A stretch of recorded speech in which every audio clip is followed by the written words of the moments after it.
কুরবানির ঈদ এখন তো আবি যাবি কেনার দরকার। বড় বউ এদিকে আসো তো। হ্যাঁ কি বলো? তোমার এই ঈদের মধ্যে কি আবদার বলো তো আমার কাছে।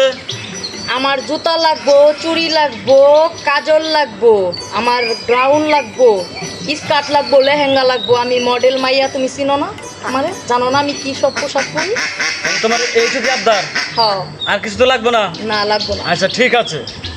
ছোট বউ, ছোট বউ, জি স্বামী। তোমার এই দেখি কি লাগবে বলো তো আমারে। আমার কি লাগবো? আসলে কইবার চাইছিলাম কি, আপনি তো আমার কোনো কিছুর অভাব দেন নাই। না। গরিব করে একটা সন্তান আছিলাম আমি। এখন আপনার বড় ভাইয়ের জ্বালায় এবার তো আমি থাকতে পারি না। আমার আলাদা করে একটা ঘর করে দিবে। তোমার এইটুকু আবদার, জি আর কোনো আবদার নাই তো? না। আমি তোমাকে দুইজন রে কিচ্ছুই দিতে পারবো না। হ্যাঁ, এটা কোন ধরনের কথা কইলেন? এটা কোন ধরনের কথা? ধরনের কথা এটা? আপনি কিছু দিতে পারবেন না? এই যে আমি গেলাম গা, থাকেন। ঠিকই কইছে, বড় ঠিকই কইছে। আমারও তো আপনি কিছু দিয়ে হারবেন না, আমিও গেলাম গা। আমার বাড়ি গাড়ি কোনো কিছুর অভাব নাই। এই দুইটা বইয়ের আবদার আমি পূরণ করতে গেলাম না। এই বাড়ি গাড়ি সম্পদটা কি করবো? হ্যাঁ,